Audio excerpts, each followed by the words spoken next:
Boa tarde. Boa tarde. Boa tarde, professor. Tudo bom? Tudo certo. E com você? Tudo certinho.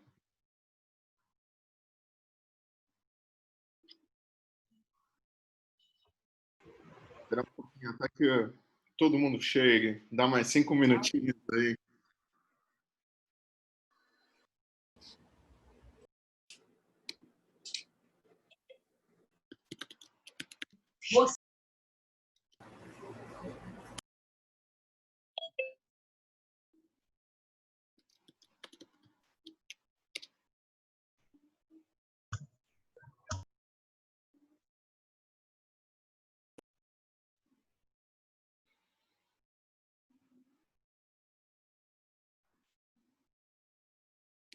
Boa tarde. Boa tarde, professor.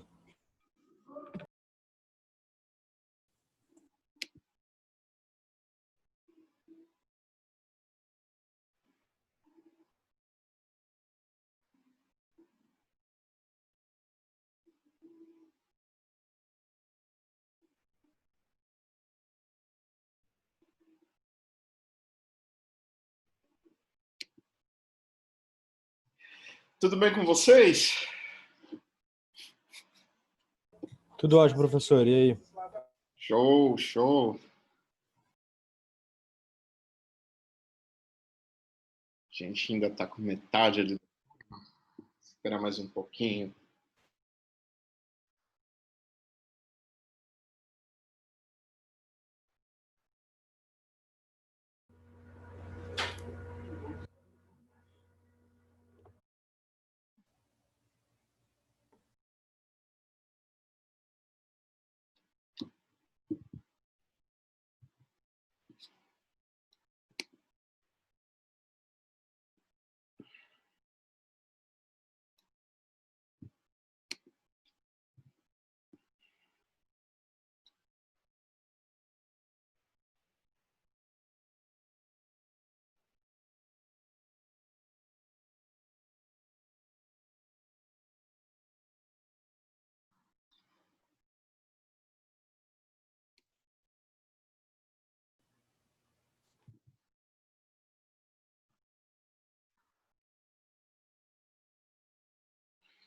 Aproveitem para tomar um cafezinho aí. Daqui para o final da tarde.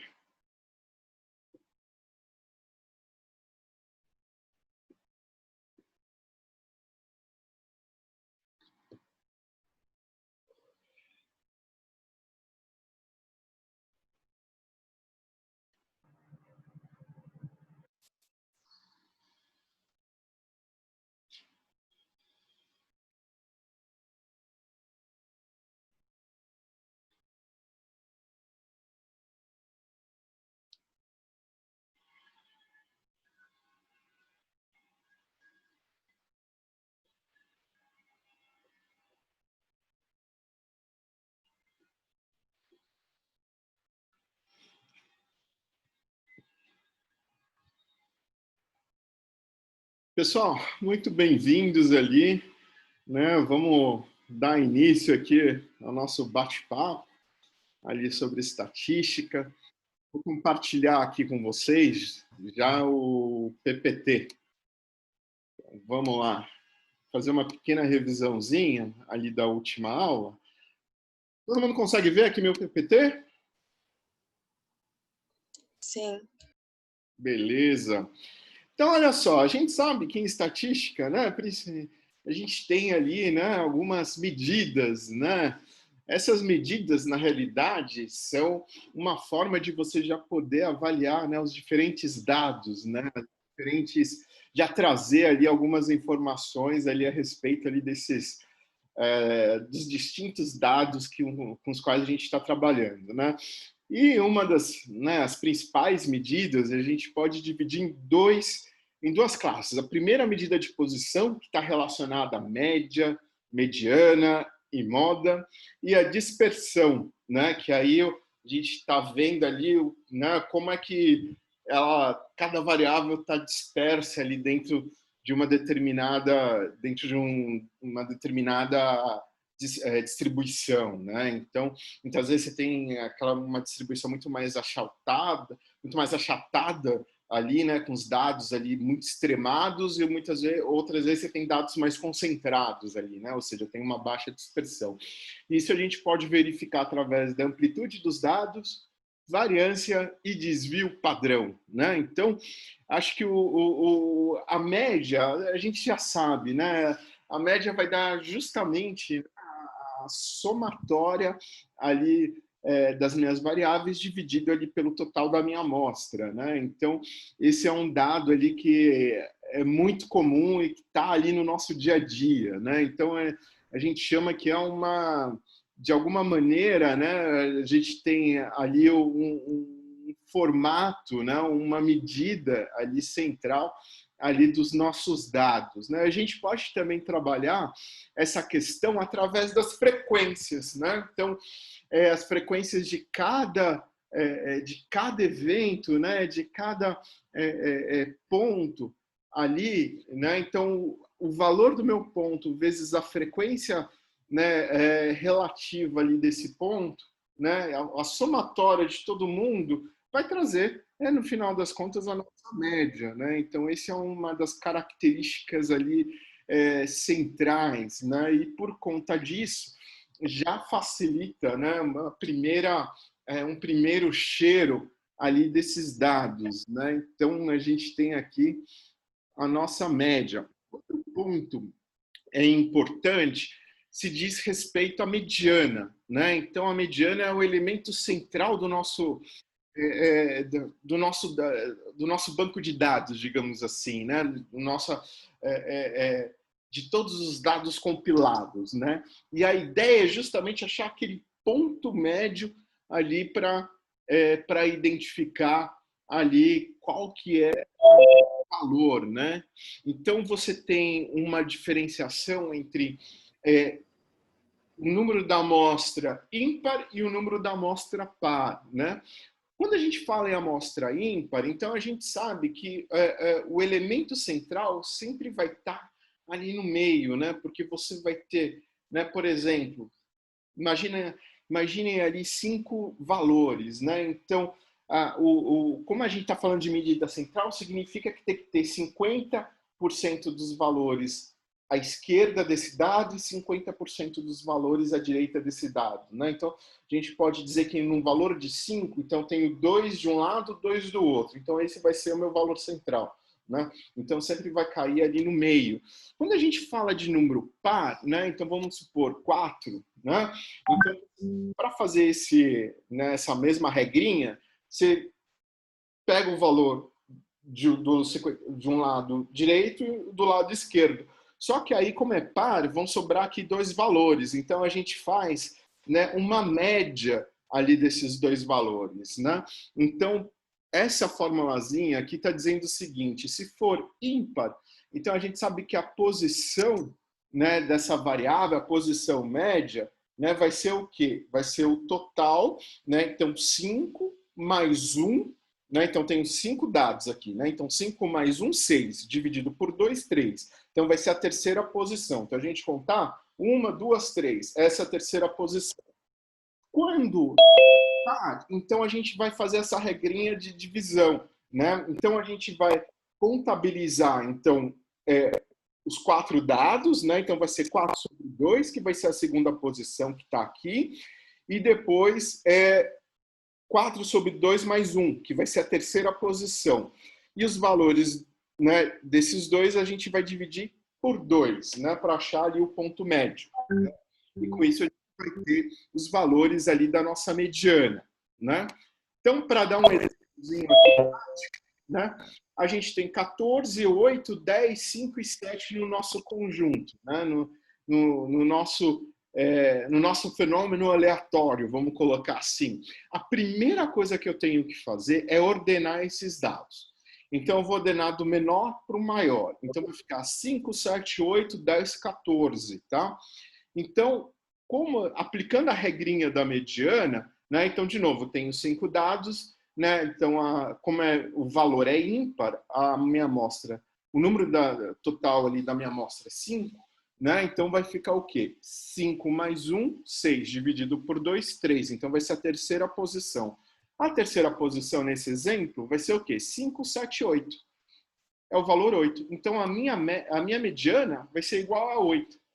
Se a gente acrescenta aqui, né, no exemplo 2, mais um dado, né, então vai ficar 8, 10, 5, 7, 15, 14. Tenho 6. Eu vou ordenar do menor para o maior e vou ver que, né, 8, aplicando a regrinha como é par, então eu tenho que fazer o quê? Olhar a posição, né? Então vai ser o total do número da minha amostra, 5 mais 1 sobre 2, que vai dar 3, e depois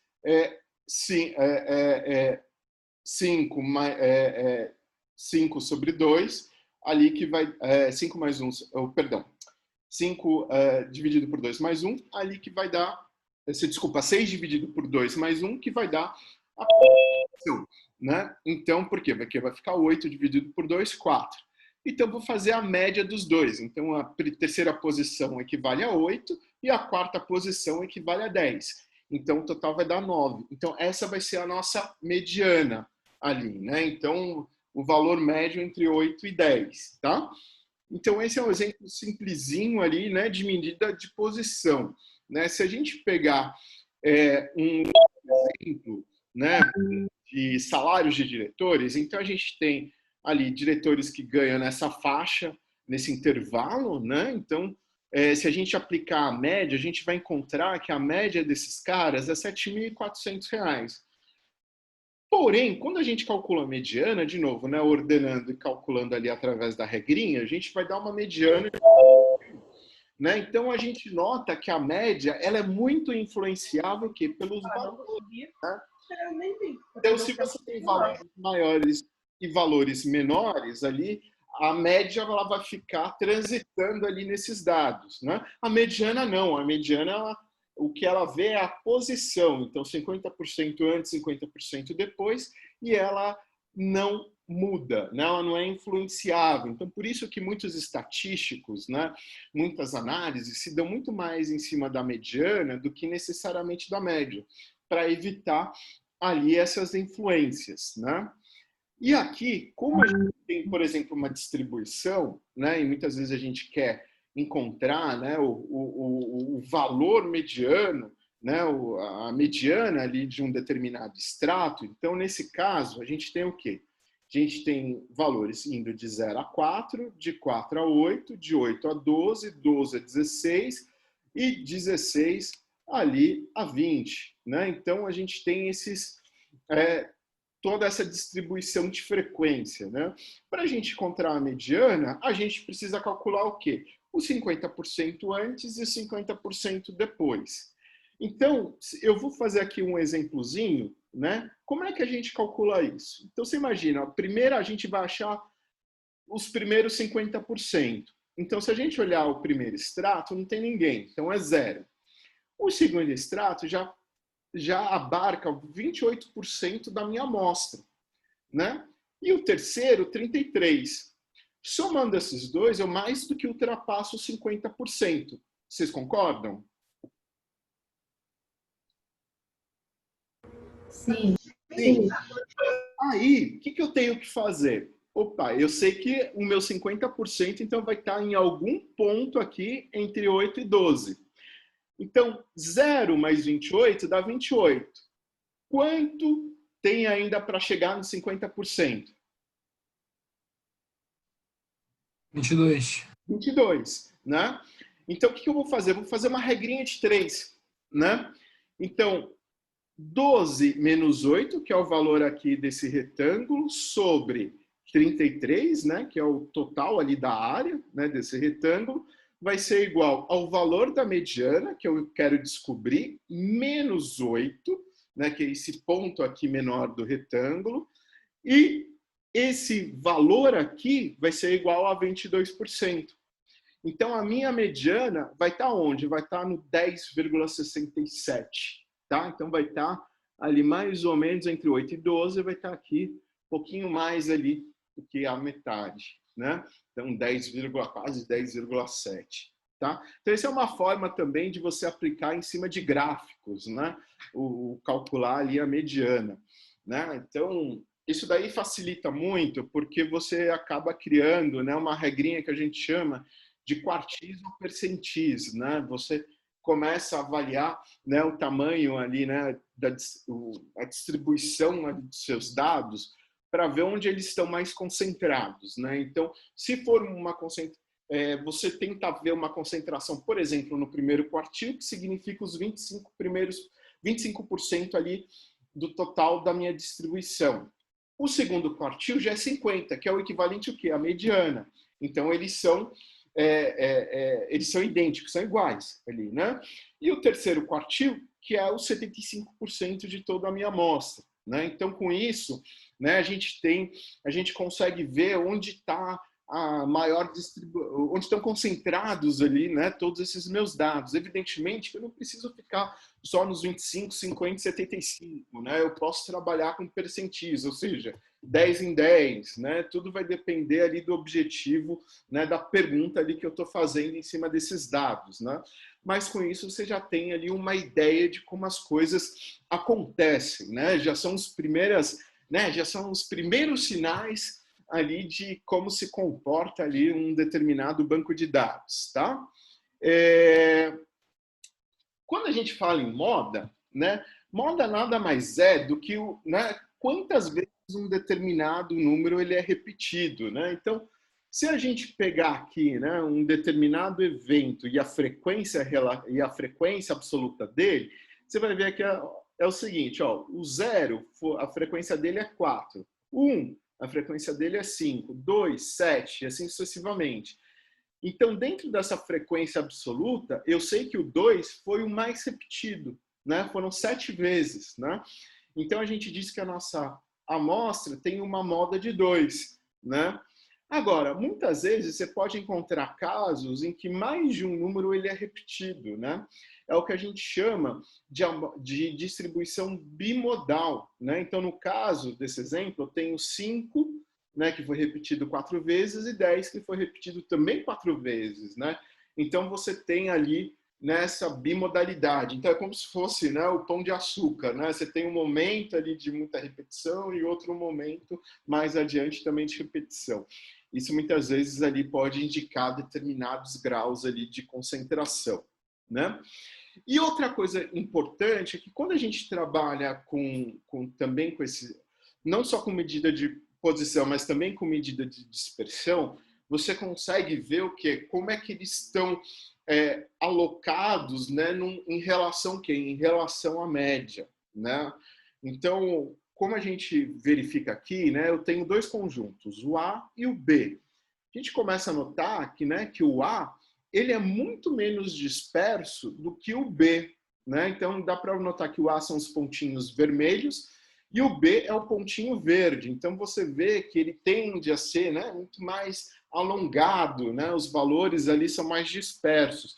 Isso, muitas vezes, né, pode influenciar a nossa análise. Então, quanto mais perto ele estiver da média, melhor, né? Porque a gente consegue ter um grau de assertividade ali muito melhor. Muito embora, olha só, os dois possuem o quê? A mesma média, né?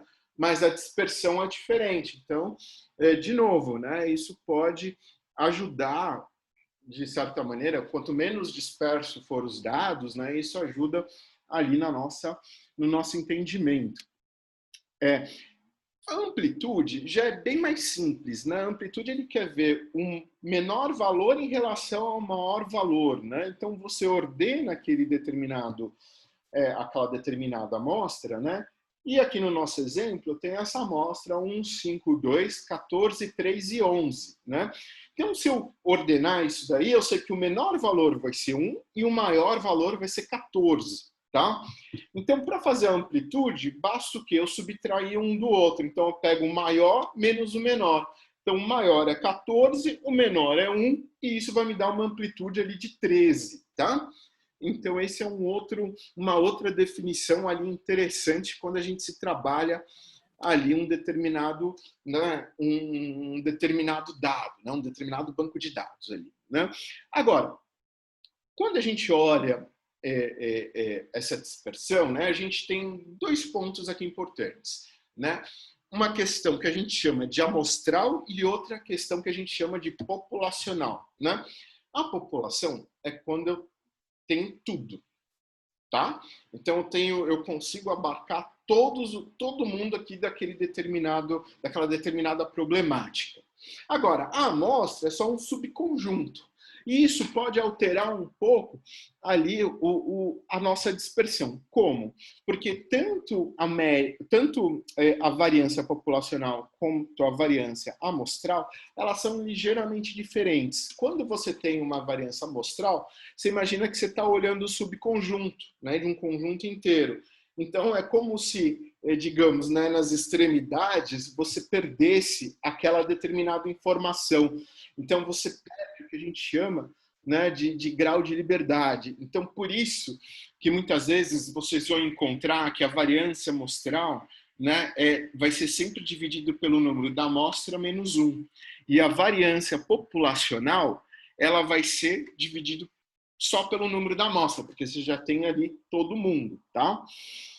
Só lembrando, assim, então, do que é a variância, né? A variância é você pegar um determinado valor, diminuir da minha média, né?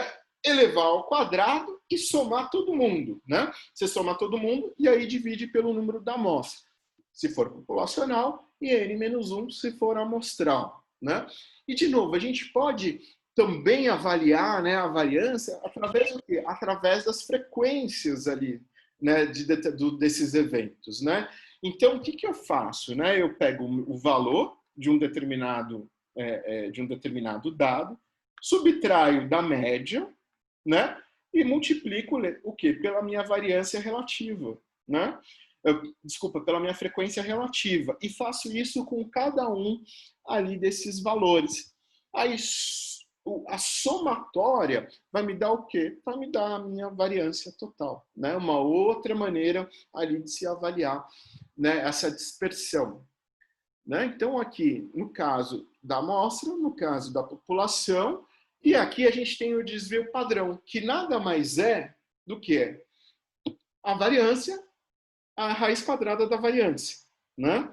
Então, toda a definição de amostra e população também é válido ali para o desvio padrão, né? Então, também vou ter n-1 para o desvio padrão amostral e n para o desvio padrão populacional. É interessante que no Excel ele também faz essa distinção, né? Então, você tem uma fórmula var, né, que é dado ali no Excel, que vai calcular a sua variância amostral, var-p, que vai calcular a variância populacional, né? E você também vai ter o desvio padrão, que vai ser desvipad-A, que é o desvio padrão amostral, e desvipad-P, que é o desvio padrão populacional. Vou acertar aqui, que ficou aqui repetido, mas aqui no populacional é desvipad-P, e no amostral é desvipad-1. Agora, na variância, aqui, ó, na variância populacional, a gente vai ter o quê? A gente vai ter var... Opa, isso aí em maiúsculo. Var-A, mas você pode também encontrar var.A, vai depender ali né, do Office, né? No final das contas, o Excel, salvo engano, ele dá as duas opções, né? Então, o população é só substituir o A pelo P, tá? Isso em ambos no Excel, tá bom? Muitas vezes, né, isso acaba em análises ali mais simples, né? Isso acaba sendo relativizado, tá? Vai depender muito ali do que você vai querer responder, né? Como está se dando ali a sua amostra, né? Então, vamos pegar aqui um exemplozinho que eu gostaria que vocês olhassem. Então, imagina, eu tenho aqui, né, um total ali de empresas da construção civil e os respectivos ali valores de mercado, né, de cada empresa, né? Se a gente fizer a média aqui, a mediana e a moda desses, né, de todos esses valores aqui, eu vou ter aqui a média 1,146, porque a gente vê que tem empresas valendo de 6 milhões a 112 mil, né? Ou seja, você tem ali uma dispersão razoável, né? Então, por quê? Porque quando a gente olha a mediana, você já vai ver que a mediana é quase a metade, né? 664 ali, né? Então, é o valor médio ali desses dois pontos aqui estão aqui sublinhados, né? Então, você vê que existe a diferença entre a mediana e a média, você já começa a ver que os valores estão bem dispersados. Quanto mais próximos os dois forem, você sabe que os valores estão mais concentrados, né? E a moda? A moda não há. Por quê? Porque não tem nenhum valor repetido dentro dessa amostra, tá? Então, algo que a gente diz que a moda, na realidade, é inexistente, né? Mas você tem média, você tem mediana. Se a gente pega, por exemplo, uma outra especificidade, né? Então, eu tenho aqui 4 empresas chilenas, né? E aí, vamos supor que eu tenho interesse ali de comprar, né? Minha empresa tem interesse de comprar uma empresa chilena que apresentou ali um lucro líquido de 100, né? De 100 mil, vamos supor, né? Então, eu tenho essas 4 competidoras e eu quero avaliar ali se o preço está razoável ou não, né? Então, de um lado, a primeira coluna, eu tenho o valor de mercado dela, né? A segunda coluna eu tenho o lucro líquido de cada uma e a terceira coluna eu tenho os reais, né, sobre o lucro líquido, ou seja, para cada R$1 de lucro líquido, quanto ela está sendo valorizada ali, quanto está o valor de mercado ali dela, né? Então, se eu tenho interesse ali em comprar uma empresa ali que está valendo, que tem um lucro líquido de 100, ela estaria mais próxima de quem desses quatro competidores? Hein, gente? Desse primeiro, né? Isso. Muito mais próximo ali do primeiro, da Ripley, né? Então, se eu tirar ali a média, né, ali de reais ali para o lucro, daria 18,5, né? Então, se aproxima muito da primeira. Então, 100 vezes 18,5, então o valor ali de mercado dela seria, em média, né, 1,850, né? Então, com isso, eu posso já ter ali, né, uma noção, né, um prumo, né, desse meu panorama, né, desse meu dado, né? Aqui é a mesma coisa. Se eu tenho interesse em comprar um apartamento, né, de 120 metros quadrados, né, e aqui eu tenho os valores, né, para cada tipo de apartamento, né, ou seja, reais por metro quadrado, né? Então eu posso, de novo, né, extrair a média desses caras, né, e multiplicar essa média pelo total de metros quadrados ali do apartamento que eu tenho interesse. E aí eu vou ter um valor ali aproximado de R$826 mil. Então ele se aproxima ali do apartamento ali de 3 dormitórios, né? Então até para fazer sentido, né? Essas relações ali, elas são de certa maneira ali válidas, né? No nosso cálculo, digamos assim, preliminar, né? No nosso cálculo inicial, né? Agora, quando a gente faz esse tipo de média, muitas vezes você também quer avaliar ali a variância, né? Então, se a gente voltar ali no exemplozinho, né, das nossas empresas, né, das 4 concorrentes, né? A primeira coisa para tentar verificar isso daí é fazer uma média padronizada, né? Ou seja, eu pegar esses valores de cada um e subtrair ali da minha média geral. Então, fazendo isso, né, eu estou padronizando os valores de tal maneira que a soma me deu o quê? 0. Né? Ou seja, eu estou tirando aquele valor médio de 18,5 e estou trazendo esse valor, estou trazendo toda a distribuição para o ponto 0. Né? Então, seria essa padronização para facilitar. E aí, para calcular a variância, basta o quê? Basta eu tirar esse valor médio e elevar o quê? Ao quadrado. Então, para cada um, eu faço esse exercício. Então, vai ser menos 1,4 elevado ao quadrado, 4,2 ao quadrado e assim sucessivamente. A somatória vai dar 55,52. O que está faltando aqui para completar ali o valor da variância?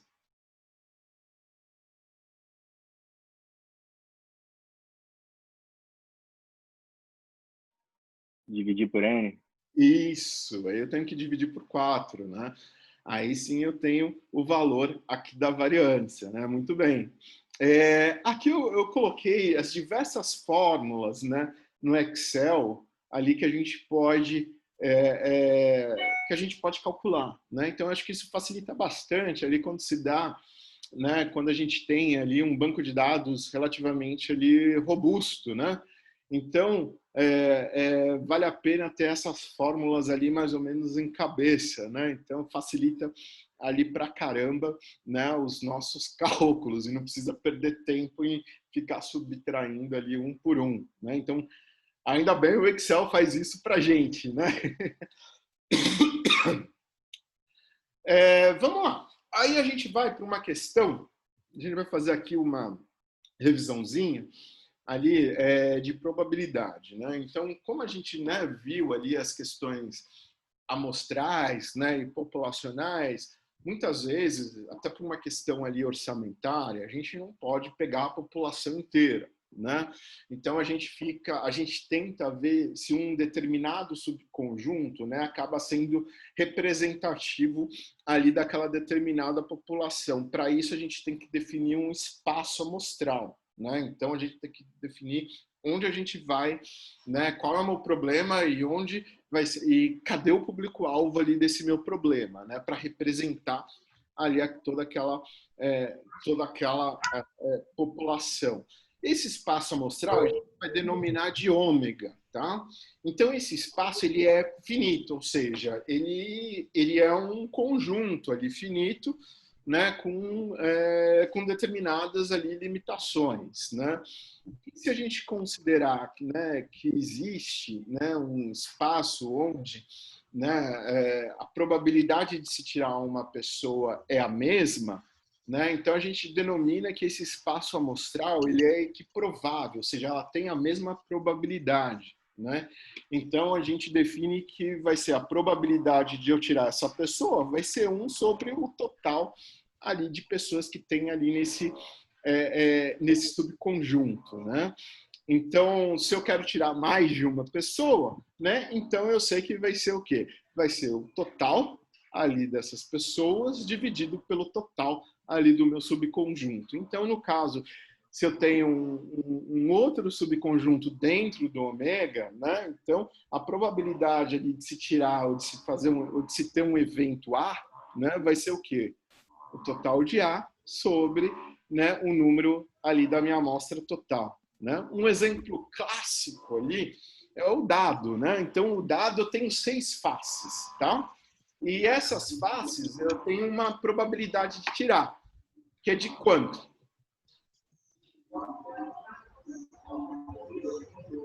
Qual a probabilidade de eu tirar uma face no dado?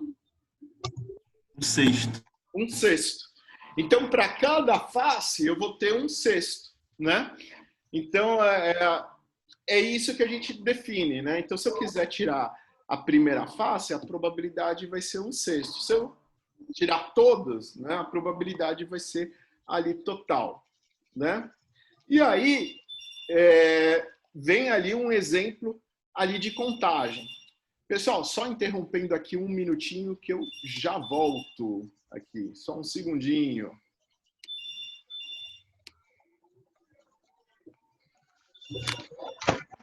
Por favor.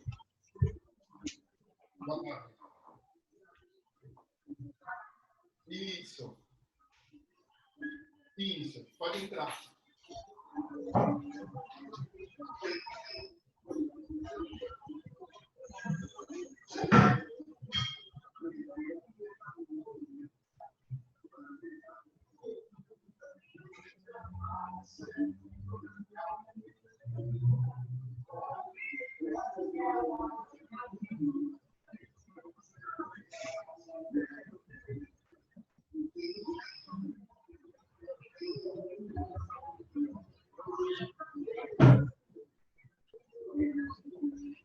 Só um segundinho, pessoal.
Pessoal, desculpa aí, tive que receber aqui uma encomenda rapidinho. Tá todo mundo por aí?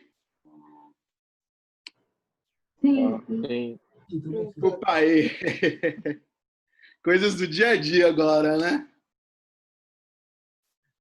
Vamos lá, vamos lá. Então, a gente tem aqui, né, essa probabilidade aqui, né, de acontecer um determinado evento, né? Então a gente viu o dado, né, que eles são as faces são equiprováveis, né? Ou seja, se eu quiser tirar um é um sexto, dois um sexto e a sexta face um sexto, assim.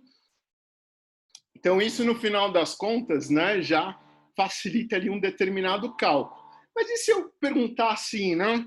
Imagina que eu tenho, né, uma tarefa ali em duas etapas, né?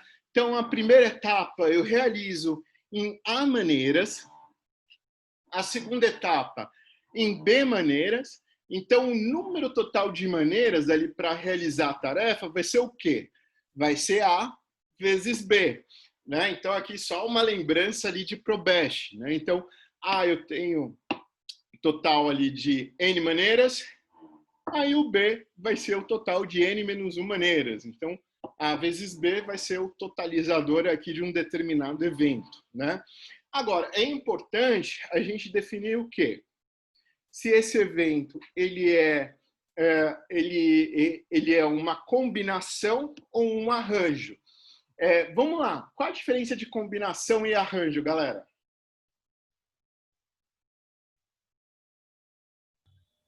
É que a ordem dos fatores faz diferença, o outro não faz. Qual que é o que faz diferença?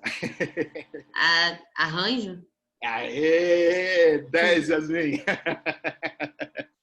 É isso aí, né? Então, se a gente trabalha com combinação, né? Então a gente pode dizer uma combinação, né, de N elementos tomado a R, né? Então ela não vai levar em consideração a ordem não é importante. Então a gente sabe que vai ser o quê? Formulazinha vai ser N fatorial, R fatorial e um menos o outro fatorial, né? Agora, no arranjo, ela já vai ser relevante, né? Porque você quer saber exatamente como funciona ali essa ordenação, né? Então, o que vai ser no final das contas? Vai ser simplesmente, né, a gente vai definir ali, né, o NR, né, que vai ser o ponto do N até N menos R mais 1, né, até um momento ali antes de acontecer o R, né, sobre o R fatorial. Né? Então, aqui você tem ali a formulazinha, né, de como a ordem ali importa. Né?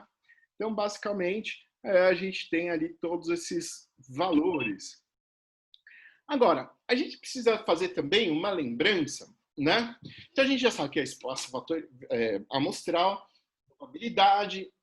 Se um evento eu tenho certeza que vai acontecer, né? Então, a probabilidade desse evento vai ser 1, né? Vai tender a 1. Agora, se eu acho que existe um evento que é impossível de acontecer, então a probabilidade dele vai ser o quê? Tendendo a 0. Então, vamos dizer assim, qual a probabilidade de acontecer um terremoto aqui no Rio?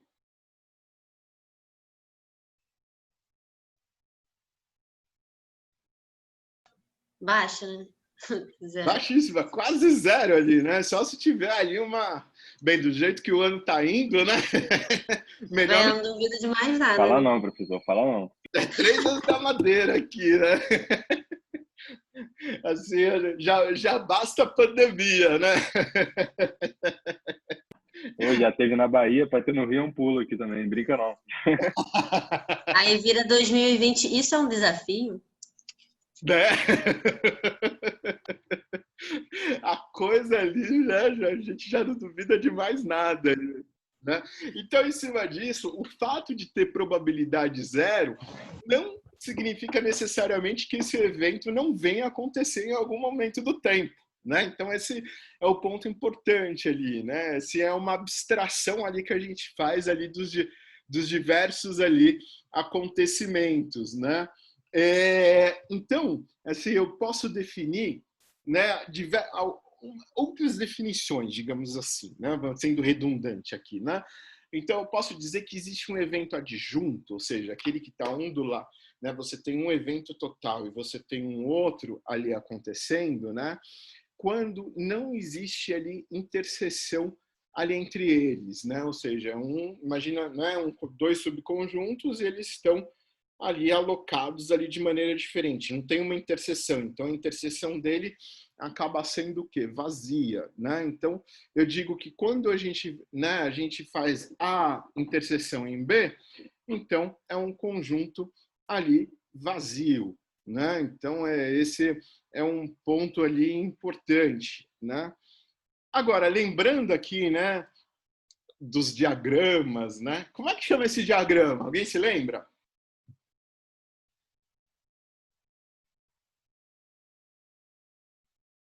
Overton, uma coisa Hã? assim. Overton. Overton, não. É Quase. diagrama semestral, isso? Diagrama de... Diagrama de Venn, professor? Bem, De? bem. Venn. Vem, é isso aí.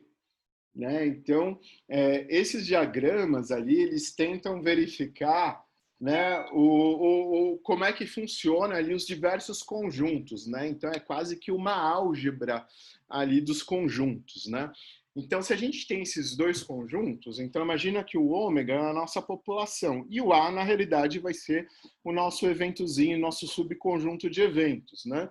Então, o A vezes união com o complemento do A simplesmente vai dar o quê? Vai dar a minha população, ou seja, eu estou abarcando no final das contas todo mundo, né? Se a gente faz a interseção deles, então ele é vazio, então são conjuntos o quê? Se a gente sabe que A vezes o B, né, é vazio, então pode ser que existem ali conjuntos ali o quê? Adjuntos, né? A gente sabe que a probabilidade ali de A mais a probabilidade de A complementar vai ser igual ao quê? A probabilidade do meu subconjunto total. Então, isso vai ter que ser igual a 1, né? E a probabilidade do A complementar vai ser o quê? 1 menos a probabilidade do A, né? E se a gente está falando ali de dois conjuntos A e B, né, complementares, então vale a regra da distributiva, né? Então vai ser o complemento de A união com o complemento ali de B. E se eu tiver 3 conjuntos ali, não basta ser 2, né? Eu quero 3, né? Aí a gente faz de novo a regrinha, né? Então é como se tivessem, né, 3 conjuntos ali, né? Tem os 3 ali com interseção, né? Então vai ser o quê? A probabilidade de A mais a probabilidade de B mais a probabilidade de C. Aí depois subtraio ali a probabilidade de A com B, de A com C e de B com C e somo aquele meiozinho, né? Aquele final ali, né? Que é a união ali dos 3 conjuntos, né? Então, esse que vai ser interessante, né? É sempre legal Professor, visualizar. Oi. aí aqui a soma no final deveria ser a interseção entre A, B e C. Aqui está a união. Deixa eu ver aqui, ó. Isso, perdão, viu? Isso aí, saiu errado aqui. Espera aí. Acertar aqui. Valeu pela ter chamado a atenção aí, Denis. Mas é isso aí. Inverti aqui o bendito aqui. Pronto. Agora sim, né?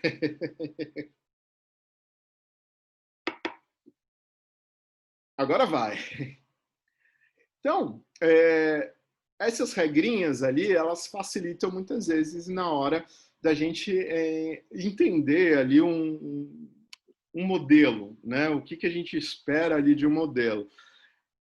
Aí, né, quando a gente tem justamente, né, A inter B, né, ou seja, existe dois conjuntos cuja intersecção, né, é não vazia, né, então a gente também pode definir isso daí como uma regra do produto, né, que é o quê? Que a probabilidade de A, né, vezes a probabilidade de B dado A, né, ou seja, aconteceu A, né, e aí eu quero saber a probabilidade de B dado o ocorrido. Vai ser o quê? A probabilidade da interseção de A com B, né? Mas eu também posso ver de outra maneira. Eu posso ver o seguinte, uma vez que ocorre B, o que acontece com a probabilidade de A, né? Então vai ser probabilidade de B vezes probabilidade de A, dado que o meu B aconteceu, que aquele determinado evento ali aconteceu. Aí eu vou jogar um exercício para vocês. Dado uma urna com bolas brancas, 3 bolas brancas e 4 bolas pretas. Se escolhermos 2 bolas desta urna, qual a probabilidade de retirarmos uma bola branca? Tentem fazer aí rapidinho.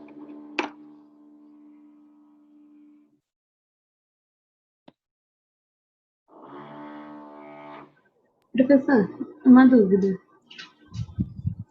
Tá me ouvindo? Oi, tô te ouvindo. Aqui tem uma britadeira aqui no prédio vizinho que tá duro. É sem retorno, né? Oi? É sem retorno, né? Isso. Pra urna. Tá.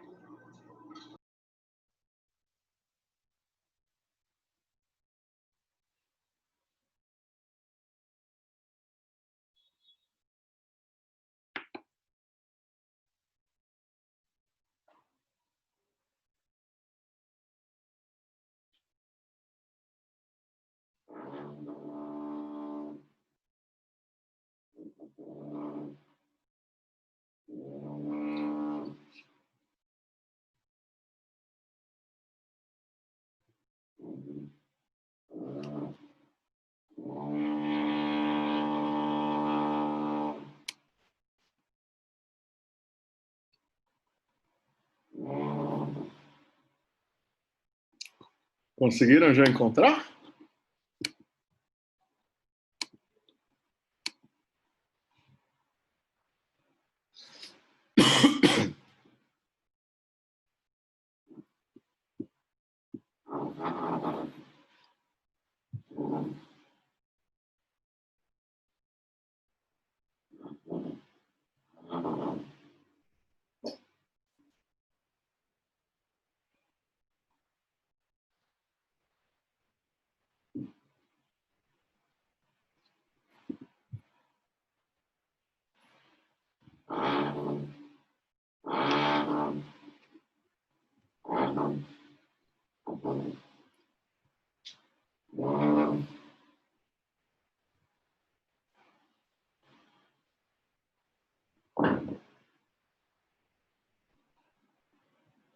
E aí, quanto deu?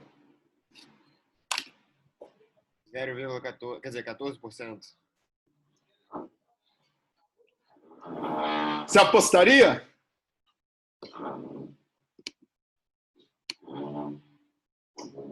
Olha. Apostaria aí?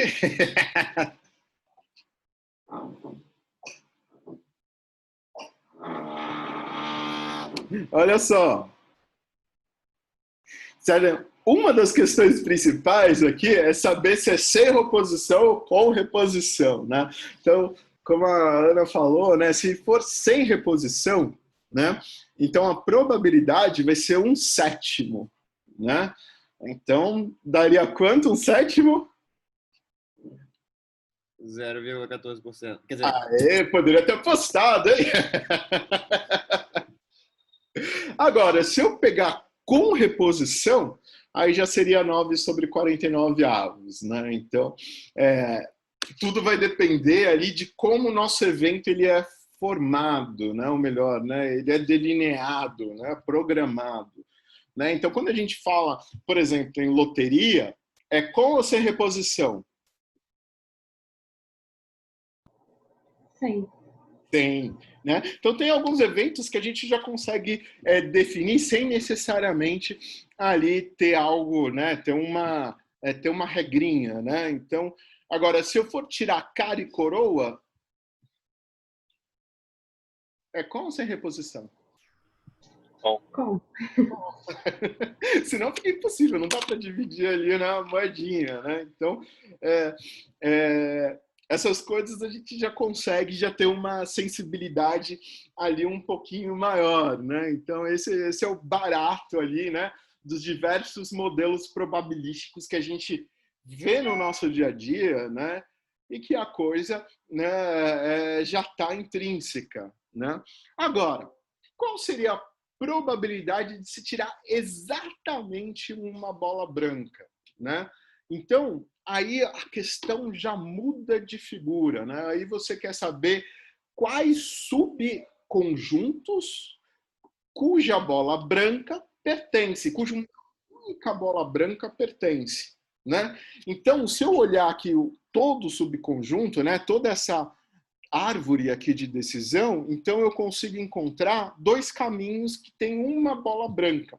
Então, se eu tirar uma branca, então vou ter que necessariamente na segunda etapa ter uma preta, porque eu só quero uma, uma bola branca. Se eu tirar, no primeiro caso, uma bola preta, então eu vou ter que necessariamente torcer para que na próxima etapa seja uma bola branca. Para ter o quê? Para atender ali o exatamente 1, né? Então vai ser a minha probabilidade de tirar exatamente uma bola branca vai ser a probabilidade de acontecer bola branca com bola preta, mais a probabilidade de acontecer bola preta com bola branca. Então, o total ali já vai ser um pouquinho diferente, né? Se a gente trabalhar sem reposição, 4/7. Se a gente trabalhar com reposição, 24/49. Assim, então, existe ali, né, uma questão ali de lógica, né? Isso que é interessante ali na probabilidade. A gente tem que ler bem o problema, né, para tentar acertar ali o que está acontecendo com aquele determinado evento, com aquela determinada questão, tá? Então, isso que é interessante. E aí, a gente pode fazer uma regrinha, né? A nossa regrinha ali do produto, a nossa regra do produto, né? Uma vez que aconteceu A, né? Então, a probabilidade vai ser o quê? A probabilidade de B dado A, né? No caso de com reposição, o que a gente já vê? A gente já vê essa mesma regrinha, só que os eventos são o quê? O que vocês notam na diferença entre o caso de sem reposição e o com reposição? O total de bolas na segunda tirada muda, né? Exato. Então, um influencia o quê? O outro, não é verdade? E aí a gente tem o quê? Eventos. Como é que a gente chama isso? Dependentes. Isso aí. Eventos independentes, né? Então, isso facilita bastante o cálculo. Então, a gente sempre tenta procurar ali por eventos independentes, para que um acaba não influenciando o outro. Mas na vida real, o que a gente mais vê? A vida como ela é. O que a gente mais vê? Independentes ou não independentes? Os dependentes.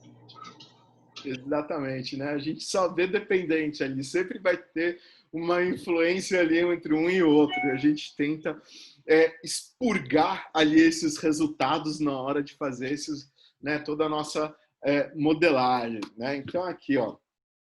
Se eles são independentes, daí essa modelagem fica mais fácil, né? Porque basta multiplicar ali as probabilidades de ocorrência de cada um, né? Então, no caso, né, aqui nos exemplos, né, de A interseção B, então vai ser probabilidade de A vezes probabilidade de B, e assim sucessivamente. E você tem ali uma regrinha que quanto maior for, né, esses subconjuntos, então a probabilidade vai ser a multiplicação ali de todos esses subconjuntos, né? Então, no caso A, B e C, então vai ser probabilidade de A vezes probabilidade de B vezes probabilidade de C, né? Então, essa é uma regrinha ali interessante. Isso dá margem para qual teorema ali conhecido ali na estatística?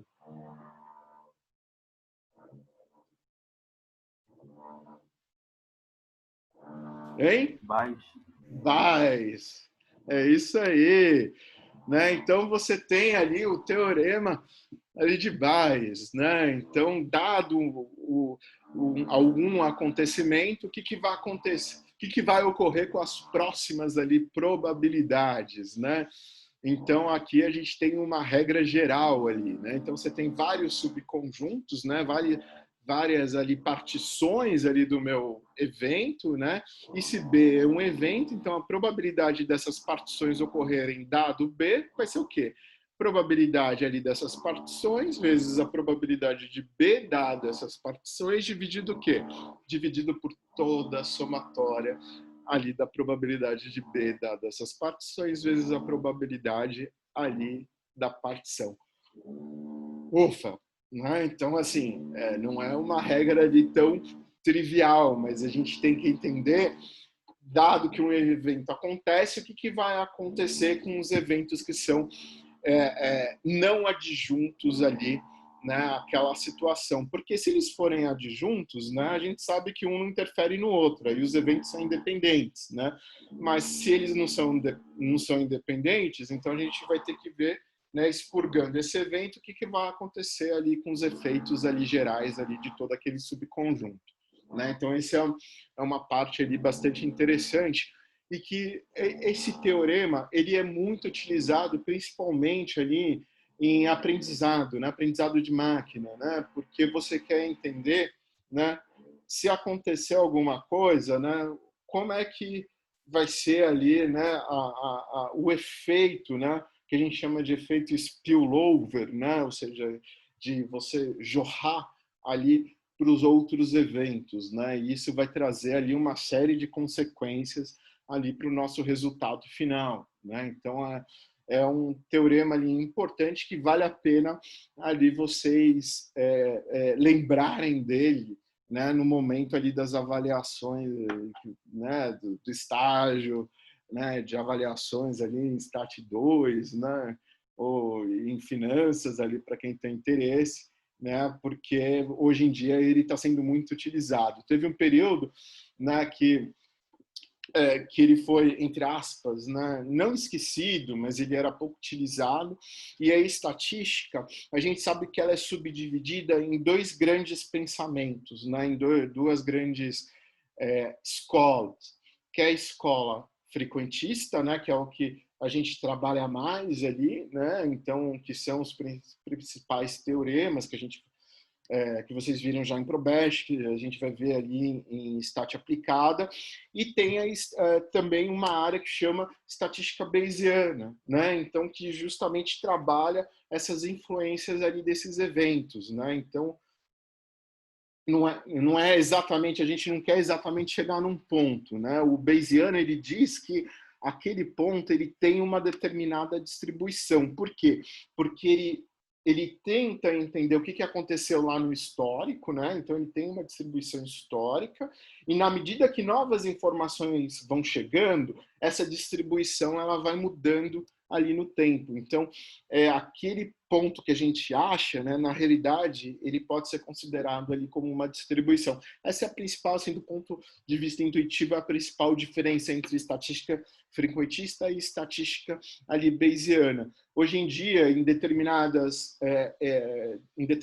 problemáticas, né, a gente está fazendo uso ali de várias estatísticas bayesianas, né? Então, aprendizado em máquina, aplicações ali em ecologia, aplicações em finanças, aplicações ali em medicina, né? Então isso ajuda, né, no entendimento ali de diversas situações ali. Então é bem legal.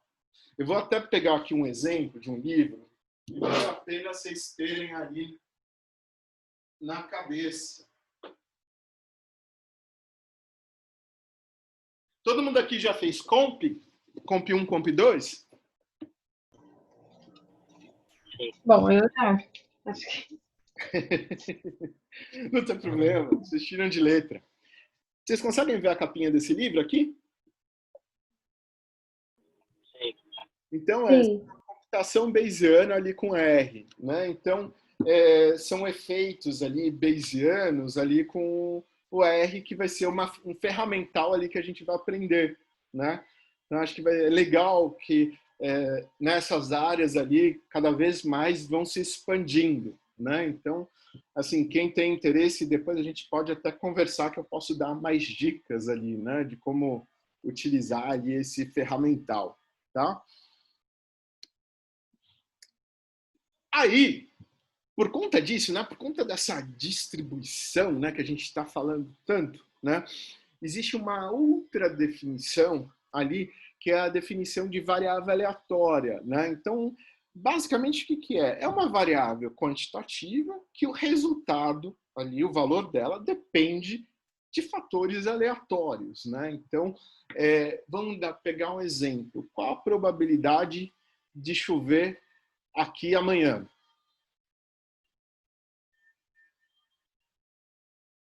O que vocês acham?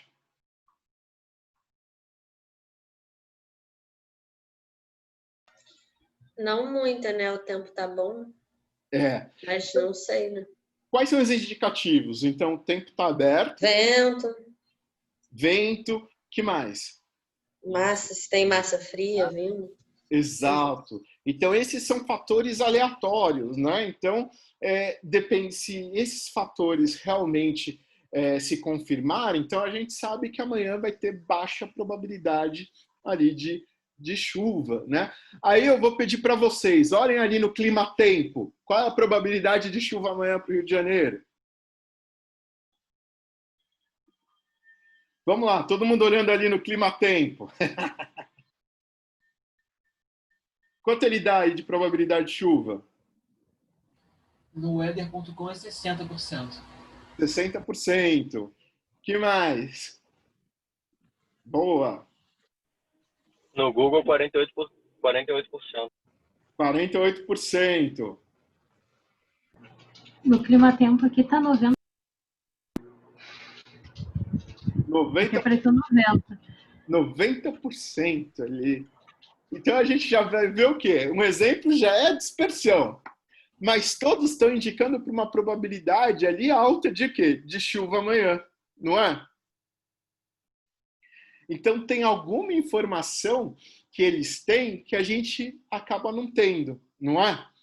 Então eles estão acompanhando ali a movimentação dessas massas, o que pode acontecer, e ali calculando ali uma modelagem ali dentro do essa modelagem ali meteorológica, né, para amanhã.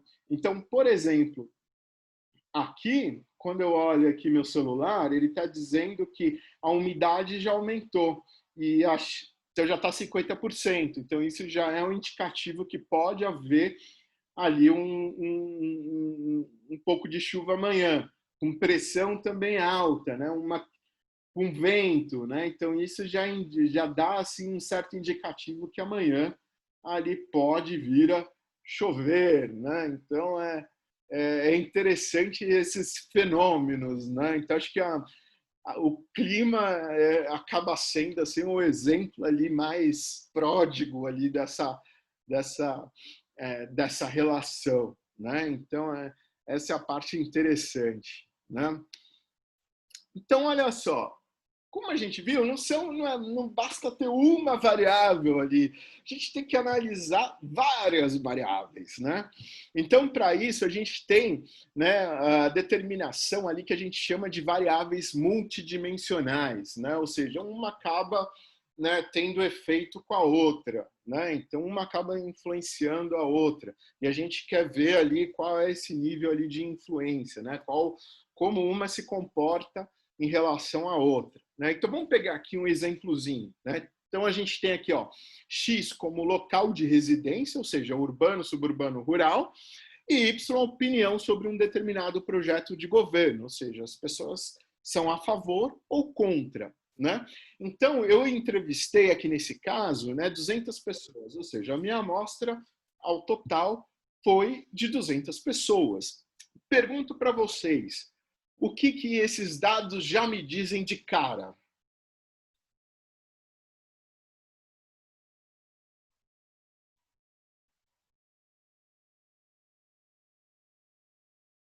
Não dizem nada? Tem mais gente contra do que a favor. Tem mais gente contra do que a favor? Especifica mais. Aí, no total, tem Tá aí. mais gente contra do que a favor. No entanto, há uma variação nesse tipo de análise no urbano e no suburbano. Tá dando igual, não? Tá dando Na igual. verdade, 50%. No total, sim. O total No 100. urbano as pessoas são mais contra, suburbano e rural as pessoas são mais a favor. Né? Não, os outros não têm entendido errado o geral. Isso aí. No urbano, suburbano e rural, eles tendem a ser mais favoráveis, e no urbano eles tendem a ser o quê? Mais contra, né? Ali, então, a gente consegue ali verificar ali influência ali do local de residência em relação ali esses projetos do governo, né? Então essa é a parte interessante, você já começa a ter ideia do que está acontecendo, do que está acontecendo ali no espaço, né? No espaço geográfico ali, né? Então, e além disso, você tem um peso ali muito maior em cima de qual região? Urbano? Urbano, né? Então, você já começa a ter ali, né, certos insights, né, com relação a esses dados. Só que, evidentemente, tem formas ali da gente ser um pouco mais assertivo, né? Então, se a gente olhar assim separadamente, né, vamos supor que eu quero olhar, né, eu quero começar a olhar esses dados de forma separada. Então, posso dividir isso em duas partes, né?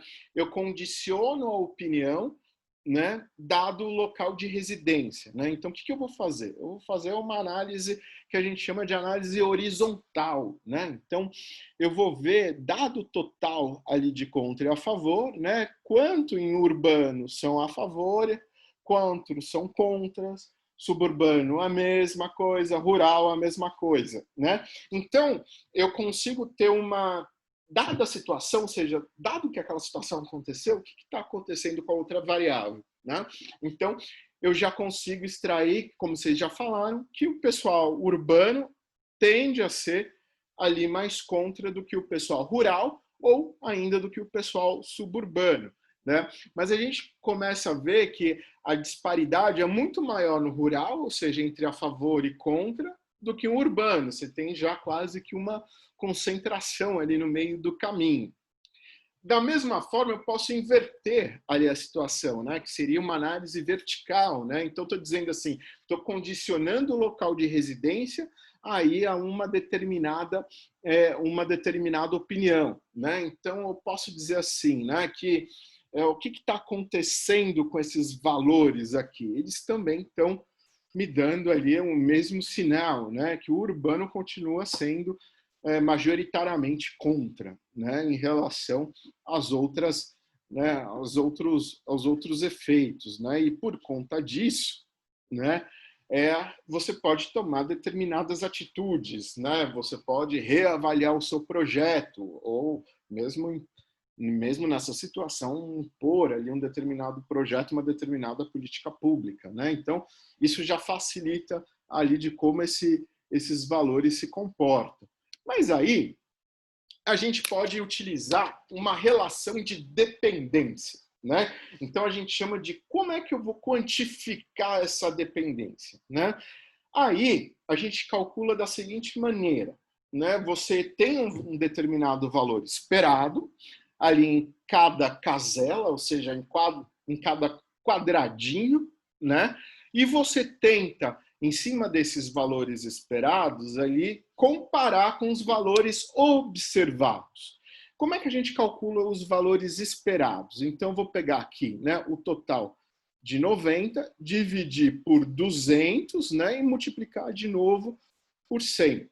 Né? Então, eu estou fazendo o quê? Eu estou fazendo uma distribuição entre os totais. Então, pego o total 90 ali de urbano, divido por 200 e multiplico o total que está me dizendo a favor. Depois eu faço 90 sobre 200, né? E assim sucessivamente, 60 sobre 200 vezes 100, e aí eu vou preenchendo, né, cada casela aqui, tá? Então, se a gente fizer aqui o cálculo, então vocês vão perceber que cada um vai ter o quê? Que o favor aqui no urbano vão ser o valor esperado é 15, o valor contra é 30 e o total 45. Então eu faço o quê? 30 sobre 200 vezes 100, 15 sobre 200 vezes 30 sobre 200 vezes 100 e assim sucessivamente, né? Eu vou preenchendo ali todos os valores, né? Tendo esses valores preenchidos aqui, eu tenho também meus valores esperados. E aí, o que eu faço? Eu subtraio um do outro e divido pelo outro. É como se eu fizesse o quê? Uma relação de frequência relativa, né? A única diferença é que, no final, para determinar essa quantificação, eu vou ter o quê? Que elevar onde está em parênteses ao quadrado, né? Então, eu vou elevar todo mundo aqui ao quadrado e somar todo mundo.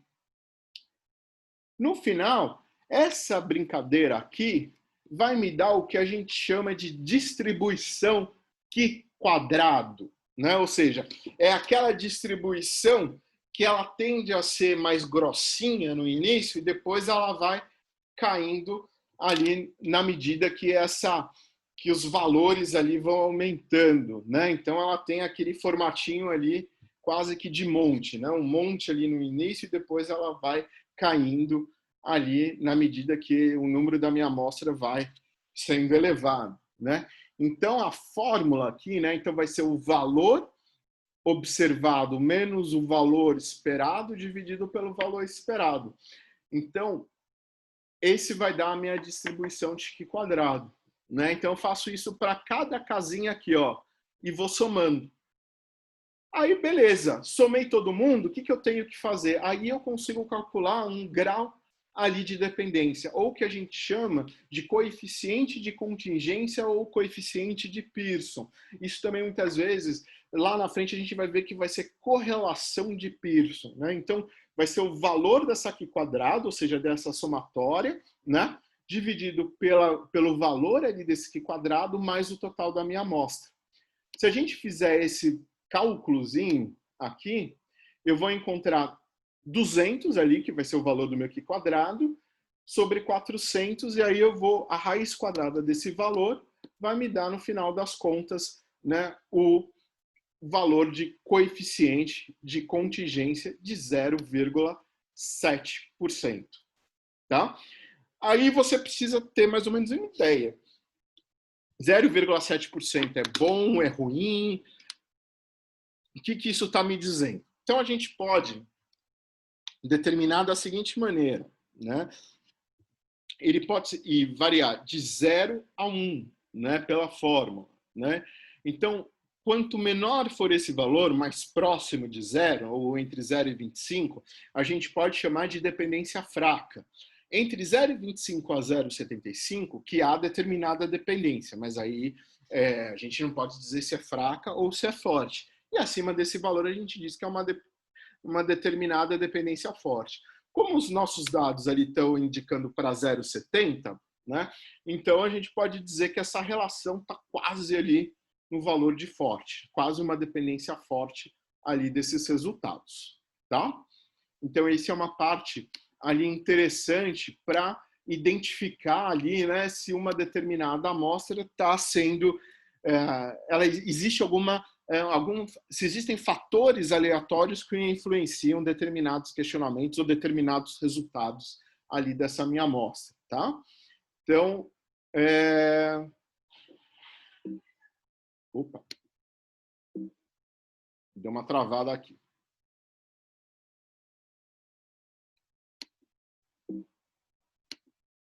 Estão conseguindo ver? Sim. Para mim deu uma travada aqui geral. Vou pegar aqui.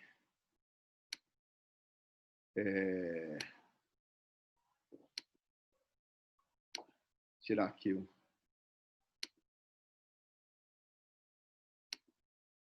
Então vamos lá.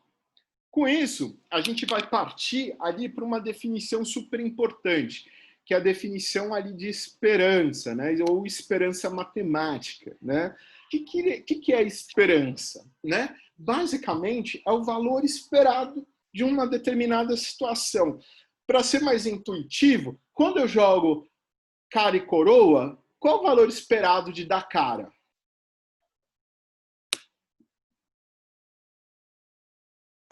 %50%? 50%, né? Assim como coroa, né? Então, nada mais é do que a soma ali dessas probabilidades, né? Então, tenho meio de dar cara, meio de dar coroa, né? Isso é o que a gente chama de valor médio esperado, né? Então, basicamente, é uma outra forma de você ver a média, só que quando a gente trabalha com o quê? Com variáveis aleatórias, né? Então, para deixar um pouquinho mais claro aqui, a gente vai definir que a esperança matemática de uma determinada variável aleatória, no caso discreta, né, que vai pulando ali, né, que vai tendo esse escalonamento ali, né, vai ser o quê? Vai ser um E de X, tá? Esse E de X a gente vai denominar de μ, tá? Que vai ser o valor final ali dessa média. Então, a esperança matemática da minha variável aleatória x vai ser igual a μ. Mas a gente sabe que μ, que é o resultado ali final dessa média, né, o resultado dado, ele nada mais é do que o valor ali do meu evento vezes o quê? A probabilidade daquele determinado evento acontecer. Então, a gente já viu essa definição, né? Que essa probabilidade nada mais é do que uma frequência, né? E aí, a gente sabe que, já que ele é uma frequência, então eu posso dizer que a probabilidade vai ser o quê? A 1 sobre N. Ou seja, aquele evento XI acontecer em cima do total da minha amostra, né? Então, são aqueles eventos equiprováveis, né? Ou seja, cada um tem a mesma probabilidade de acontecer. E aí a gente diz o quê? Que a somatória desse evento ali, dividido pelo total da minha amostra, Nzinho, vai ser igual a X barra. Então, essa definição aqui é muito importante, tá? Então, é isso que vai determinar as principais propriedades ali das nossas modelagens, né? Das modelagens probabilísticas, ali que a gente vai ver na semana que vem, tá? E aí, exemplo. Qual a esperança de se tirar um valor ímpar em um dado não viciado? Quanto vocês acham?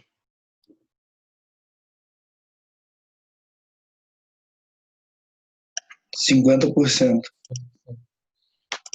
50%. Boa. Então, se a gente calcular aqui a esperança, né, de se tirar de x, que é tirar esse valor ímpar, então vai ser o quê? Quantos valores ímpares eu posso tirar? 3, né?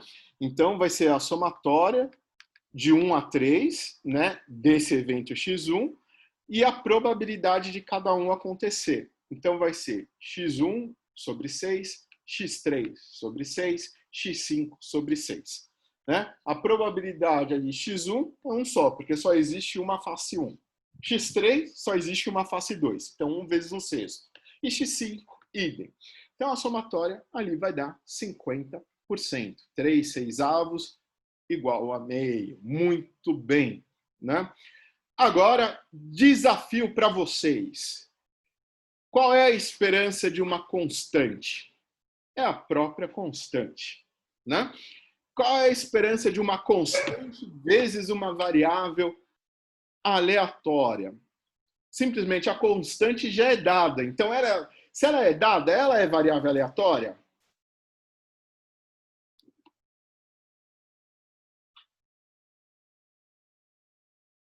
Não. Não. Então, eu posso colocá-la em evidência. Então, vai ser essa constante vezes a esperança ali de x. Né? E se eu somar ali A mais B de x, a mesma coisa. Se A e B são constantes, então a esperança de constante é a própria constante. Mas variável aleatória vezes uma constante, eu tiro a constante ali em evidência e vai sobrar o quê? A esperança ali dessa variável aleatória. Então vai ser A mais B vezes esperança de x. Agora, se eu tenho esperança de duas variáveis aleatórias, então se eu estou dizendo que a esperança é de x mais y, né, aí só é válido a esperança de x mais esperança de y se x e y são o quê? Forem o quê? Independente. Independentes, isso aí.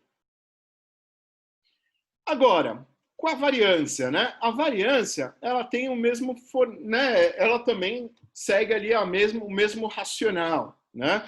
Então, a variância de x vai ser o quê? A esperança da variável aleatória x menos a média dela, e tudo isso elevado ao quadrado, né?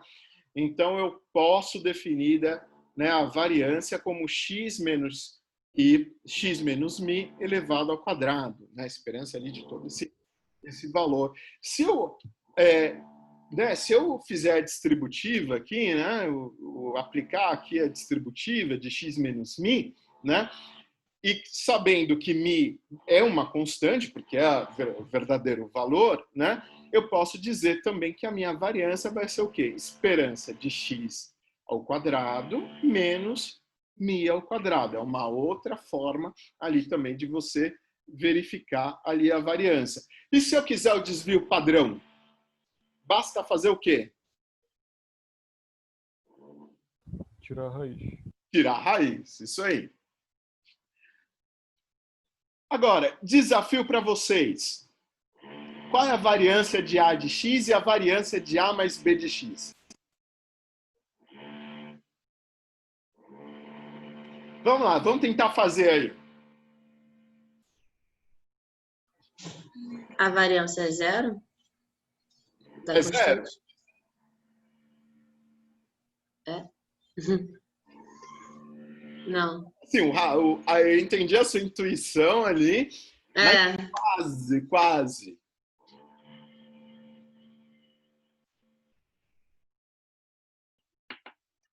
Tá quase. É x, professor? É de x, no caso. Não. Tá frio. É ao quadrado de x? Boa! Ao quadrado de x ali, né? Então, a variância de uma constante vezes uma variável aleatória é a constante ao quadrado ali de x, né? Então, dessa forma, né, a gente pode... Então, no caso de A mais B de x, o que vai sobrar aqui?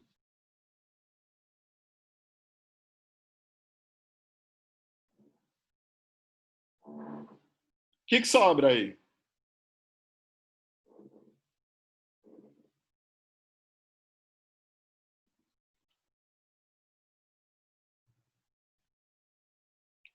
Qual vai ser o resultado aí, com o que vocês viram ali já na primeira? B ao quadrado? B ao quadrado de x, isso aí. De x. Boa. Variância de x, boa. Tá? Então, são regrinhas ali bem simples, mas que vão ajudar a gente bastante ali no futuro, tá bom? Então, olha só. Outra forma, né, da gente ver como essas variáveis ali, elas trabalham, ou elas influenciam ali de maneira conjunta, né, é o que a gente chama, né, de covariância, ou seja, elas covariam simultaneamente, né? Então elas têm ali uma certa similaridade ali de dinâmica, né? E aí, como é que a gente calcula isso, né?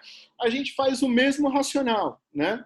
Então, a média de uma determinada variável, né? A esperança de uma determinada variável, né? Menos a média dela, vezes uma outra variável, no caso y, menos a média desse y, e vezes a probabilidade ali conjunta de x e de y acontecerem, tá? Então, isso daí, no final das contas, vai dar um resultado o quê? De covariância, né? Numa regrinha ali mais simples, né? Então, a gente pode chamar a covariância, né? A gente está acostumado a ver variância como sigma ao quadrado, tá? Também é uma outra denominação que a gente encontra em vários livros, né? Mas vocês podem ver também, né, como var, né? E no caso de covariância, vocês podem ver como sigma das duas variáveis que covariam, então nesse caso x e y, ou cov de x, y, né? Isso nada mais é do que esperança de x menos a média de x, o mi de x, né, multiplicado por y menos a média, o mi de y, tá? Então, é uma outra maneira ali também de se verificar essa covariância, tá? E aí a gente tem determinadas propriedades, né? Assim como na variância, né, e na média, né, a covariância também tem determinadas propriedades. Covariância de x e y, né, vai ser o quê? A esperança de x vezes a esperança de y menos esperança de x vezes esperança de y, tá? Variância de x vai ser o quê? Covariância de x com ela mesma, né? Então acaba sendo, né, ela ao quadrado. Covariância de xy é igual a covariância de yx, ou seja, a ordem não importa. Se a gente multiplicar isso por uma constante, né, a constante, de novo, ela cai para fora e só fica, então, a constante vezes a covariância de xy. Covariância de x mais z, que é uma variável aleatória, e y, né? Aí a gente tem que tomar cuidado, né? Isso só vai ocorrer se for covariância de x e y mais covariância de z de y, se x mais y for independente ali de y. Ou melhor, se x mais z for independente de y. Então, essas são as definições. E depois, se x e y são independentes, então significa que uma não influencia a outra. Então, naturalmente, a covariância ali entre x e y vai ser zero. Tá? Então, essas são as principais propriedades ali da covariância. Tá? Evidentemente, se a gente tem duas variáveis aleatórias e elas são dependentes, aí a gente tem uma regrinha, né? E isso é principalmente importante quando a gente trabalha em finanças, né? Quando a gente vai trabalhar ali portfólio, né? Carteiras, né? Então a gente sabe que uma determinada ação acaba influenciando no resultado da outra, né? Então como é que a gente faz? Variância de x mais variância de y vai ser o quê? Variância de x mais variância de y mais duas vezes covariância de x e y. Se for negativo, por exemplo, variância de x menos y, aí vai ser variância de x mais variância de y menos duas vezes covariância de xy. Então, guarda bem essa regrinha aqui, que muitas vezes vai ser útil ali em outras aplicações, tá? E com isso, né, a gente pode determinar uma correlação entre essas variáveis, se existe, né?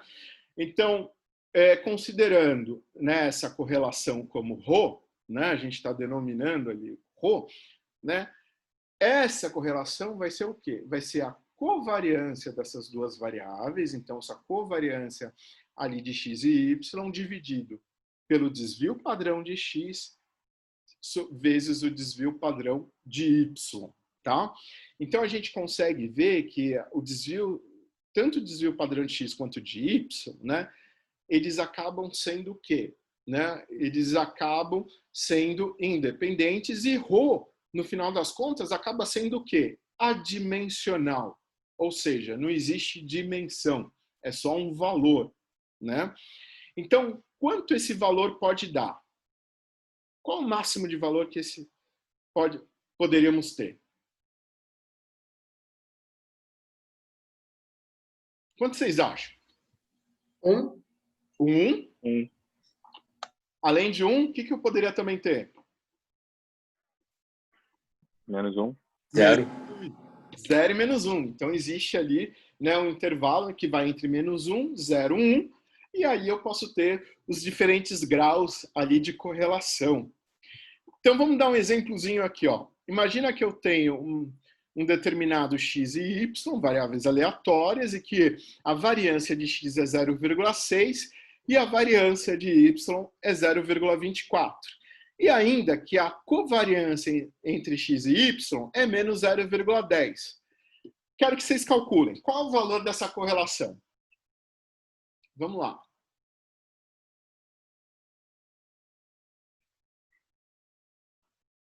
Vamos lá. Quantos vocês vão encontrar aí?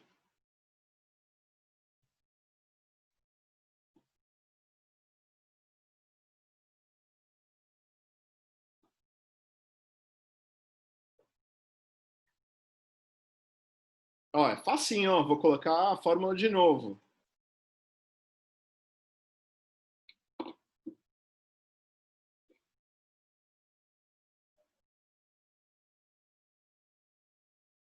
E aqui os valores. Quanto deu aí?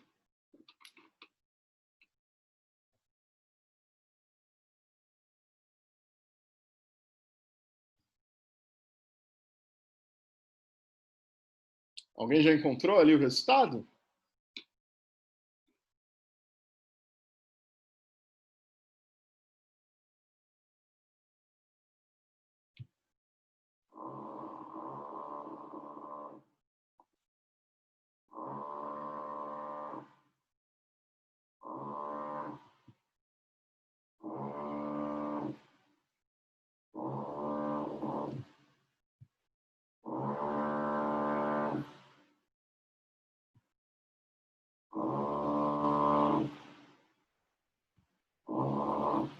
Quanto deu aí, gente?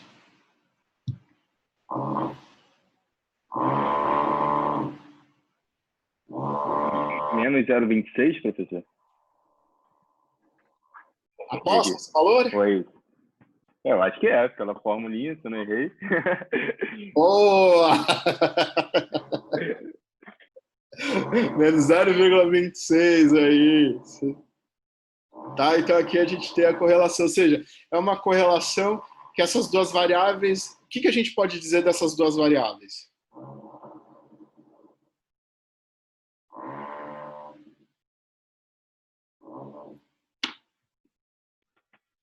E elas têm uma correlação negativa fraca. Isso. Então, que elas são, na realidade, o que significa esse negativo?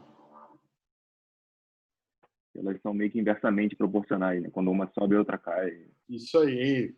Né? Então, elas são inversamente proporcionais e, aparentemente, ali tem uma similaridade ali fraca. Né? Então, esse é um dado ali interessante.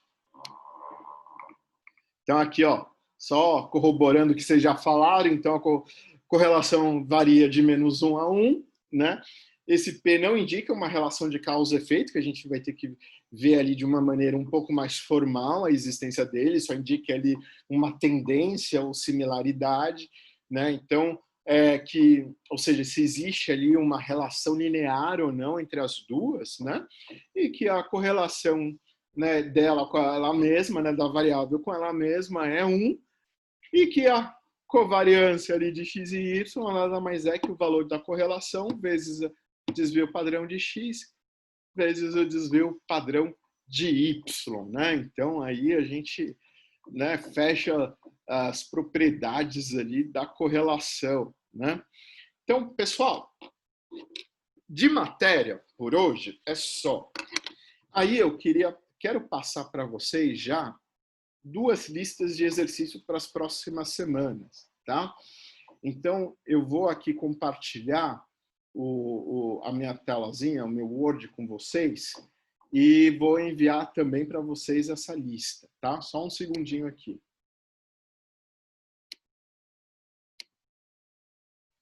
Deixa eu ver se...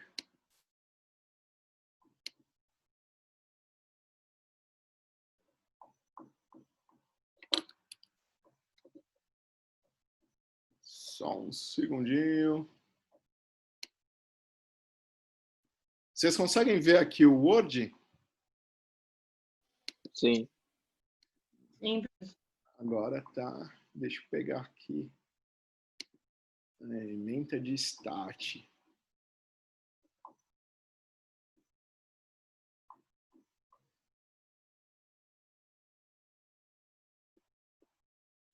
Vou colocar aqui.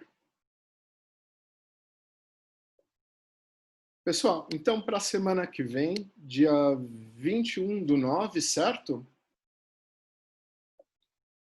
Então, do livro, né, aquele que eu coloquei o PDF, que é a edição 2010, né, eu quero que vocês façam o exercício do capítulo 2, 7 e 8, tá? Não precisa fazer ramos e folhas.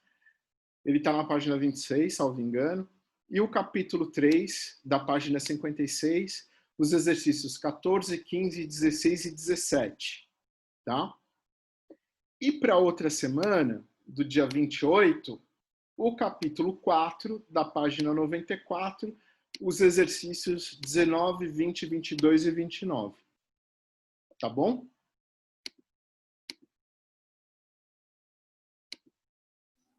Professor, isso aí tem que enviar em algum... No Moodle? Como é que faz? No Moodle, exatamente. Vocês me enviam no Moodle. Eu vou abrir lá um upload ali para vocês fazerem ali, colocarem ali as listas, tá? Aí vai ser uma tabela de Excel? Como é que é isso? Tipo, tem que ser um documento? Como é? Querem fazer no Oi? Word? Excel, vocês escolhem. Tá, tudo bem. E o... Professor, é em grupo ou é individual? Em grupo. Aí mantém o mesmo grupo ali das resenhas. Beleza, então. Obrigado. Nada. Eu vou mandar isso daqui para vocês também daqui a pouquinho, tá bom?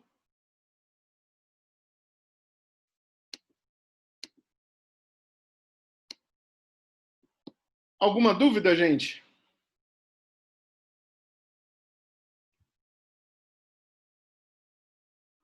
Tudo certo, professor? Não, nenhum. Beleza. Então, galera, por hoje é só. Agradeço ali a participação de vocês, né? Então a gente se encontra novamente na próxima semana. Então desejo a todos ali uma boa segunda, bom final de segunda e uma boa semana ali para vocês. Obrigado, professor. Você também. Valeu. Valeu, professor. Boa Valeu. tarde também. Professor, PowerPoint você vai botar hoje no Moodle? Pô, Tá bom, obrigado. Valeu. nada.